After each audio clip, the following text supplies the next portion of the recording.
In the summer of 2003, 3 boys vanished from their tents during an overnight wilderness camp in Idaho's Salmon-Challis National Forest. No struggle, no footprints. Their tent was zipped shut from the inside, and the campfire was still burning. The only clue, a melted flashlight and a drawing scratched into a tree showing 4 stick figures, not 3.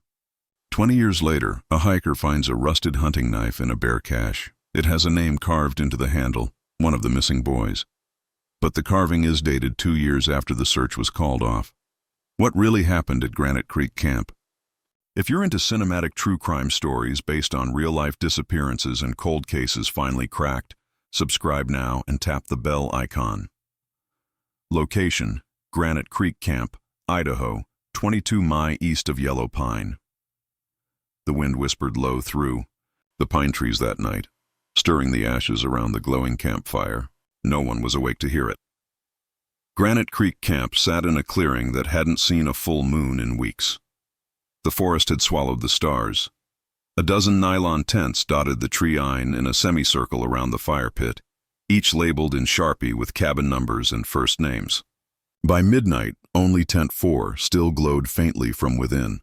The boys inside, Caleb, Mason, and Elijah, ages 10 to 11, had been the last ones to sleep. They had stayed up passing around a flashlight, whispering about mountain lions and ranger ghost stories. The flashlight clicked off at 12:17 a.m. According to the burned-out bulb found days later, no one heard anything after that. Not the counselor sleeping 20 yards away, not the 4 boys in Tent 3 who woke with their shoes still on, and not the wildlife cameras set up by the U.S. Forest Service which had mysteriously glitched between 12:20 and 12:40 a.m. The head counselor, Andrea Shipley, made her morning rounds.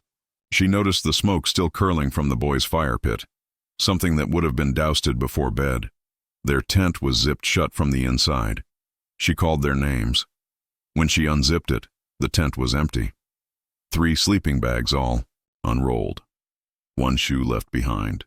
There were no drag marks, no signs of a scuffle, no fresh prints in the dirt. But on a tree 20 yards into the woods, scratched with a stone, was a crude drawing. One of them was upside down. Location: Salmon-Challis National Forest, Granite Creek region. The sun had barely crested the ridge when Ethan Cordell stopped walking, his boots ground against the gravel-packed trail, shoulders rising with a slow breath as he stared at the rust-streaked metal of the bear cache in front of him. He hadn't come out here to find anything. He was just supposed to clear the old trails, do a pass-through before the winter runoff turned this part of the Granite Creek region into a washout. But the cache was wrong. It wasn't even supposed to be here. There hadn't been a documented wildlife container in this quadrant since the fires in 2009. This one was half swallowed by undergrowth, charred brush, fallen pine limbs, and the kind of thick silence that blankets parts of the forest people don't walk anymore. Ethan stepped forward, brushing away the branches. The lid of the container creaked open, brittle from age and rust. Scraps of canvas, torn zippers, a warped aluminum mess, tin with ash inside, and a knife. Wood-handled, heavy, fixed blade, the kind a hunter might carry. Except this wasn't hunting territory. Ethan picked it up carefully, wiping away flakes of corrosion with the edge of his glove. The initials A were burned into the side of the grip, but below them, something else caught his eye. Hand-carved, crude, but legible. He froze because A. Elijah Hartman was one of the 3 boys who vanished from Granite Creek Camp in 2003. He would have been 10, and the knife was dated 2 years after the entire search had been shut down. Later that day, inside the ranger station 40 miles south in Stanley, Ethan laid the knife down on a folded towel atop a steel evidence table. He didn't say much, just stared at the words again, half whispering as if they were sacred. Still here. Across the room, Avery Quinn stepped forward, adjusting the sleeves of her field jacket. She was a forensic investigator with the Idaho Department of Public Safety, brought in to assist with cold case infrastructure. Just 2 weeks earlier, she'd been reviewing the digitized file on the Granite Creek disappearances for archival purposes, or so she thought. Now the file had burst open like a long, sealed wound. "You're sure it's not a forgery?" Ethan shook his head. "Found it in an unlogged wildlife cache. No prints, but the woods aged consistent with a minimum of 15, maybe 20 years. Whoever carved, that didn't just do it. The knife felt like it radiated heat, like it had held in the breath of whoever last touched it. Her thoughts went to the original report. 3 boys, ages 10 to 11. No signs of struggle. Tent zipped from the inside, campfire still burning. A 4th stick figure etched into a tree. That detail, the 4th figure, had always haunted her. She remembered reading the notes in the margins of the search logs.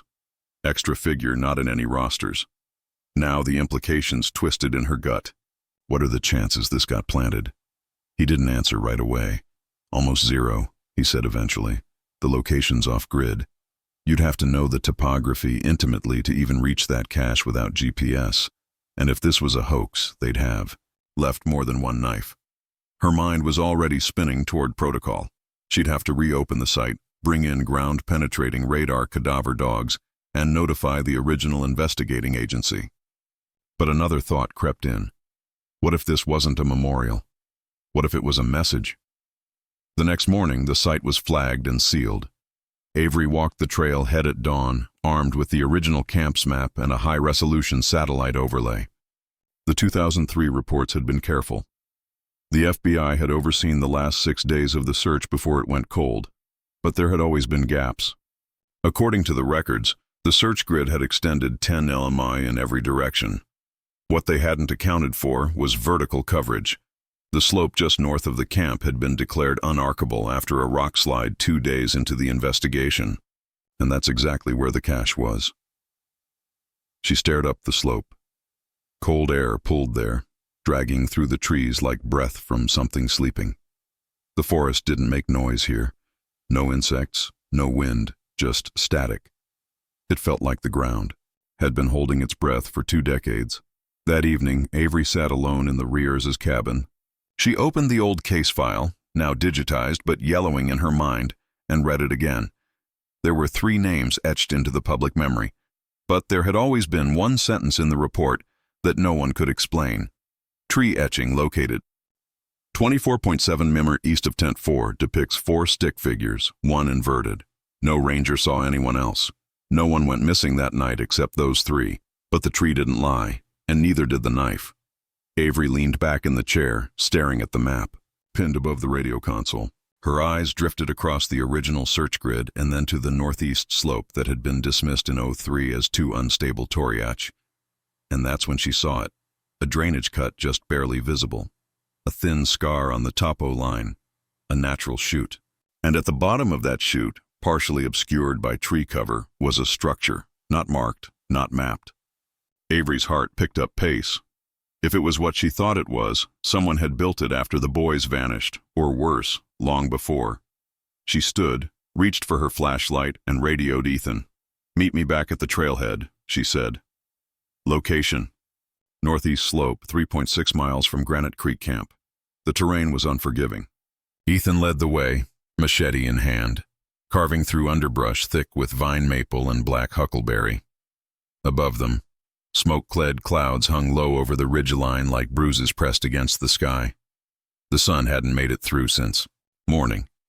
Behind him, Avery adjusted the strap on her gear pack, eyes scanning every shift in the light between trees. The slope was steep, the ground uneven and damp. She didn't trust any of it. The dogs were already straining at the leash. There were 2 of them, cadaver-trained Belgian Malinois, Odin and Kiska. Both had been used on recovery ops across the Rockies. Both were reacting more than usual today, whining, hackles up, not aggressive, uneasy. They were picking up something, but not death, something older, stranger. By 11:47 a.m., they reached the clearing. The forest peeled away just enough to reveal it, a narrow wooden structure about 12 F-tier wide, partially sunken into the slope. The roof was camouflaged with branches and dirt, now half collapsed. The front door hung askew on a splintered hinge. It looked like a storm shelter, but wrong, too deep, too remote, not built for weather. "Jesus," Ethan muttered. Avery crouched beside the frame. Her gloved fingers brushed the rim of the threshold. The wood was weathered, but solid. It had been maintained, reinforced with cross beams nailed into the soil, done professionally. This isn't wilderness survival. Someone built this to stay hidden. Odin wedged sharply and paced in circles. Ethan unslung the radio from his shoulder. We found an unmarked structure northeast of Granite Creek, requesting forensic backup and permission to proceed with interior entry. A crackle, then static. Then Unit 12, confirm coordinates. The air inside was colder than it should have been. Damp, stale, with the faint scent of rust and mildew.